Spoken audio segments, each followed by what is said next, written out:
Assalamualaikum warahmatullahi wabarakatuh. Welcome to my channel. Halo Bapak dan Ibu guru hebat, saya Venika Andriani, calon guru penggerak angkatan 9 dari SD Negeri 2 Tlogo Payung, Kabupaten Kendal. Dengan Bapak Kartono SPD MPD sebagai fasilitator dan Bapak DRS Mulyono sebagai pengajar praktik. Pada kesempatan kali ini, saya akan menyampaikan koneksi antar materi modul 2.3 tentang coaching untuk supervisi akademik. Pengertian coaching. Coaching adalah hubungan kemitraan dengan klien dalam suatu percakapan yang kreatif dan memicu pemikiran untuk memaksimalkan potensi pribadi dan profesional klien. Paradigma berpikir coaching. 1. Fokus pada coaching. 2. Bersikap terbuka dan ingin tahu. 3. Memiliki kesadaran diri yang kuat. 4. Membantu coachee melihat peluang-peluang dan masa depan. Kompetensi inti coaching. 1. Presence atau kehadiran penuh. 2. Mendengarkan aktif. 3. Melontarkan pertanyaan berbobot. Coaching dengan alur tirta. Alur percakapan dengan tirta. Yang pertama, tujuan. Yang kedua, identifikasi. Yang ketiga, rencana aksi. Yang keempat, tanggung jawab. Pemikiran reflektif terkait pengalaman belajar. Pengalaman atau materi pembelajaran yang baru saja diperoleh. Setelah mempelajari modul coaching untuk supervisi akademik, saya memahami bahwa coaching merupakan suatu proses kolaborasi untuk menuntun coachee menemukan ide atau gagasan guna mengatasi masalah dan situasinya sendiri. Coach tidak langsung memberikan solusi atau pendapat. Coaching adalah bentuk kemitraan antara coach dan coachee yang dijalankan melalui proses kreatif. Proses kreatif yang dimaksud yaitu melalui eksplorasi, membangun ide dan pertanyaan-pertanyaan berbobot yang tujuannya adalah untuk memaksimalkan potensi personal dan profesional coachee. Dalam melakukan supervisi akademik, perlu menggunakan strategi yang tepat agar tujuan supervisi dapat tercapai. Keterampilan coaching ini dianggap paling cocok digunakan ketika melakukan supervisi akademik karena dapat memfasilitasi dan mengantarkan coachee memaksimalkan potensinya. Antara coach dan coachee dianggap sebagai mitra untuk solusi penyelesaian masalah dalam pembelajaran sehingga dapat mencapai tujuan pembelajaran yang berpihak kepada murid. Emosi-emosi yang saya rasakan terkait pengalaman belajar pada modul 2.3 amat cemas karena sebelumnya belum mengetahui bagaimana menjadi coach yang baik dan takut tidak bisa memahami materi dengan baik. Kemudian bahagia karena mendapat pengalaman baru mempraktikkan percakapan coaching bersama rekan sejawat. Ketiga, tertarik karena saya belajar materi yang belum pernah saya dapatkan sebelum mengikuti pendidikan guru penggerak, dan setelah mempelajari eksplorasi konsep, saya semakin tertarik dan ingin segera bisa mempraktikkan teknik coaching dengan alur tirta.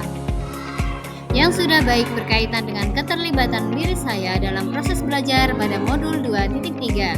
Saya sudah bisa mempraktikkan teknik coaching dengan alur tirta. Kemudian saya bisa berkolaborasi dengan teman sejawat untuk belajar menjadi coach yang baik, belajar menjadi supervisor, dan belajar menjadi coachee. Kemudian 3, saya mendapatkan pengalaman belajar baru untuk diimplementasikan dalam pembelajaran di sekolah dan mewujudkan peran saya sebagai pemimpin pembelajaran.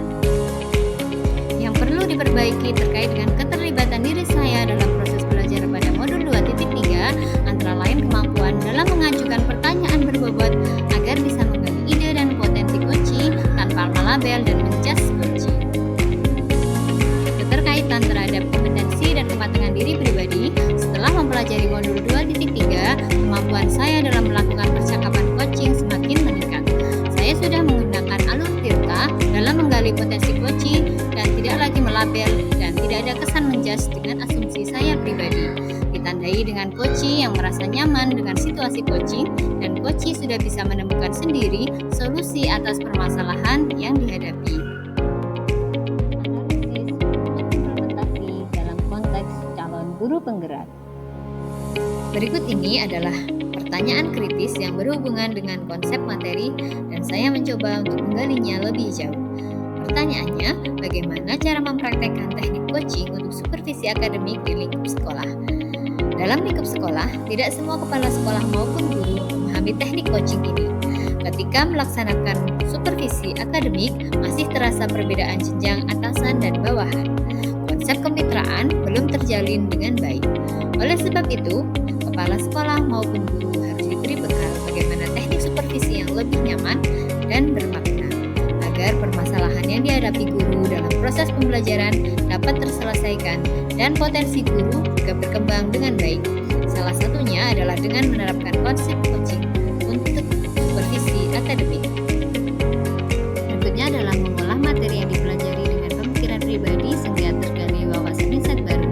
Setelah mempelajari modul 2.3 ini, wawasan baru yang saya dapatkan antara lain 1. Coaching untuk supervisi akademik merupakan kegiatan yang bertujuan untuk mewujudkan pembelajaran yang berpihak kepada murid. Dengan memaksimalkan potensi guru sebagai pemimpin pembelajaran, dilakukan secara kolaborasi, berfokus dan berorientasi pada solusi di mana coach memfasilitasi peningkatan performa mengajar dari coach. Kemudian kedua, supervisi akademik dengan paradigma coaching merupakan pendekatan efektif untuk meningkatkan mutu pendidikan. Dalam paradigma berpikir coaching, supervisor berperan sebagai mitra yang mendorong guru untuk terus belajar, berinovasi, dan menemukan solusi atas permasalahan pembelajaran yang dihadapi.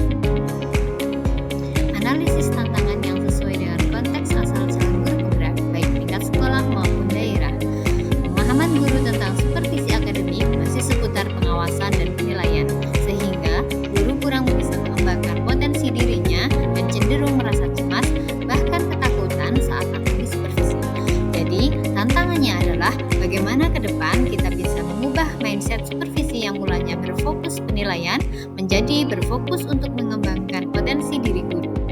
Tantangan selanjutnya adalah mengubah pemikiran bahwa pihak yang terlibat dalam supervisi akademik adalah bukan atasan dan bawahan, namun guru dan supervisor yang mempunyai hubungan kemitraan dengan posisi sejajar, sehingga terjadi proses belajar dari kedua belah pihak. Suasana yang tercipta pun akan lebih bersahabat, sehingga memudahkan guru dalam mengembangkan dirinya. Alternatif solusi terhadap tantangan yang telah saya identifikasi. Yang pertama, diseminasi tentang konsep coaching dalam supervisi akademik kepada semua guru dan juga kepala sekolah, berkolaborasi dengan rekan sejawat. Yang kedua, mensosialisasikan konsep coaching untuk supervisi akademik dengan berbagai media seperti media sosial, poster, artikel, video, modul, dan lain-lain agar mudah diakses oleh para praktisi pendidikan. Membuat keterhubungan. Berikut ini adalah pengalaman masa lalu.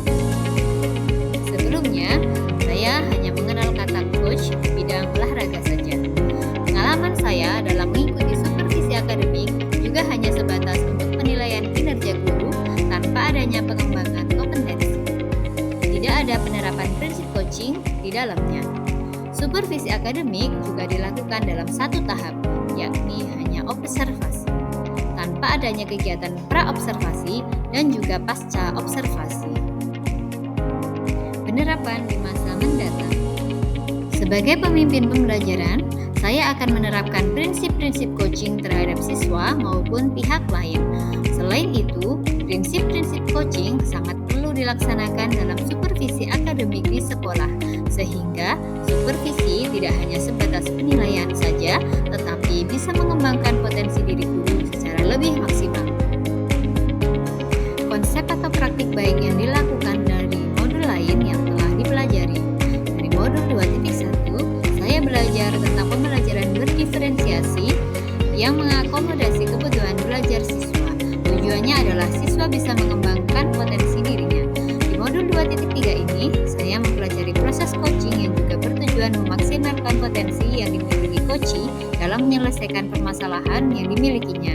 Sedangkan pada modul 2.2, saya mempelajari pembelajaran berbasis sosial dan emosional. Salah satu materinya adalah praktik mindfulness yang bisa mewujudkan kesadaran diri. Dalam kegiatan coaching, Praktik mindfulness dapat diterapkan untuk mendukung kompetensi inti coaching, yakni adanya kehadiran penuh, mendengarkan aktif, dan mengajukan pertanyaan yang berbobot. Informasi yang didapat dari orang atau sumber lain di luar bahan ajar pendidikan guru penggerak. Dalam beberapa jurnal penelitian, penerapan teknik coaching dalam supervisi pendidikan telah dilakukan dengan berbagai model. Dina Amira Hashim dan Muhammad Yusuf Nur menyimpulkan bahwa usaha untuk memperbaiki sekolah adalah melalui proses yang berkelanjutan.